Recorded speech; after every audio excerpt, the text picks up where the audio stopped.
Stop là, tu scrolles trop, arrête-toi. Je m'adresse à vous, mesdames. Imaginez que vous marchiez sur le trottoir et que vous rencontriez un jeune homme, ou alors un homme un peu plus âgé, qui vous dit qu'il aimerait bien vous aider, vous raccompagner chez vous. Il est vraiment très sympa. Et donc du coup, vous décidez de le suivre, vu que vous n'êtes pas intelligente, et du coup, finalement, vous vous retrouvez au final à être drogué dans un bunker où vous êtes filmé et agressé pendant des heures avant d'être tué. Ce scénario est terrifiant et pourtant c'est ce qu'ont vécu plusieurs femmes, aux mains de Léonard et Charles. Je vais vous présenter ces deux tueurs en série tout de suite. Bonjour, je m'appelle Idriss et si je me tiens devant vous aujourd'hui, c'est pour vous parler de l'affaire de ces deux tueurs en série qui ont fait trembler d'effroi encore une fois tous les États-Unis d'Amérique. Leonard Lake était un ancien marine, né le 29 octobre 1945, et son complice, Charles Ng, était donc lui un immigré chinois, né le 24 décembre 1960.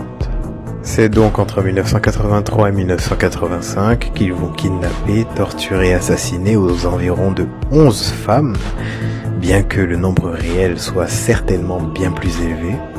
Et ils ont donc fait ça dans leur bunker qu'ils ont construit et qui est en fait situé dans la maison de Léonard. C'est là-bas qu'ils ont équipé le bunker et ils l'ont appelé la cabine. C'est un lieu où ils filment tout simplement, enregistrent les différentes agressions qui peuvent durer des heures, des jours, des semaines, des mois, des années avant que la victime ne rende l'âme ou qu'elle ne se fasse exécuter.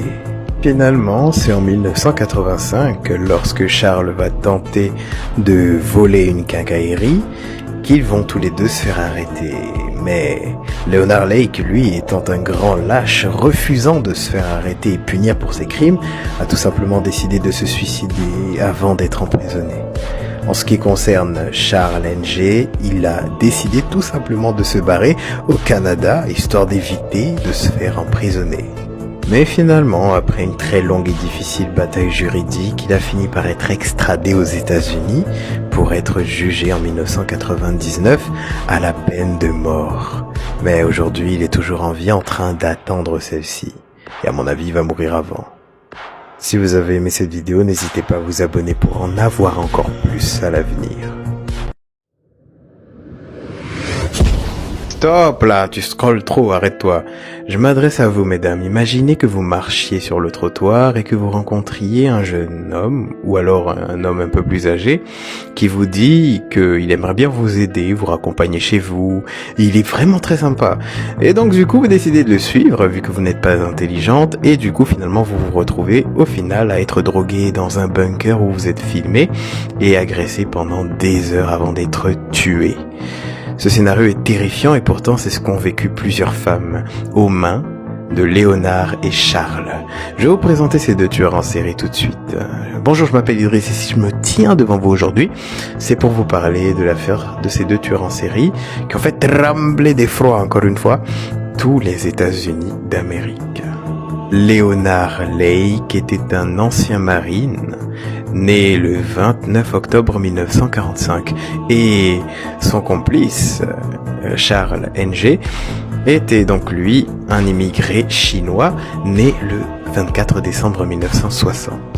C'est donc entre 1983 et 1985 qu'ils vont kidnapper, torturer et assassiner aux environs de 11 femmes, bien que le nombre réel soit certainement bien plus élevé.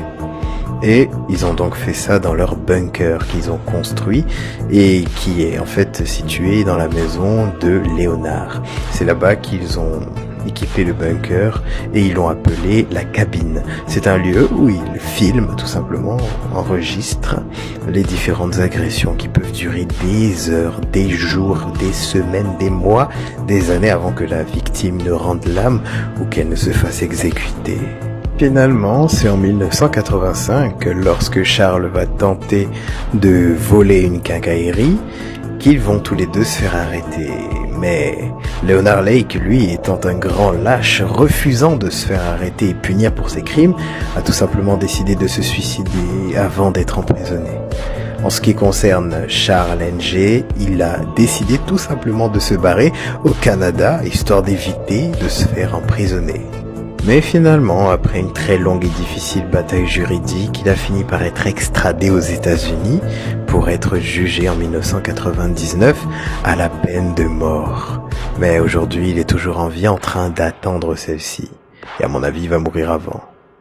Si vous avez aimé cette vidéo, n'hésitez pas à vous abonner pour en avoir encore plus à l'avenir.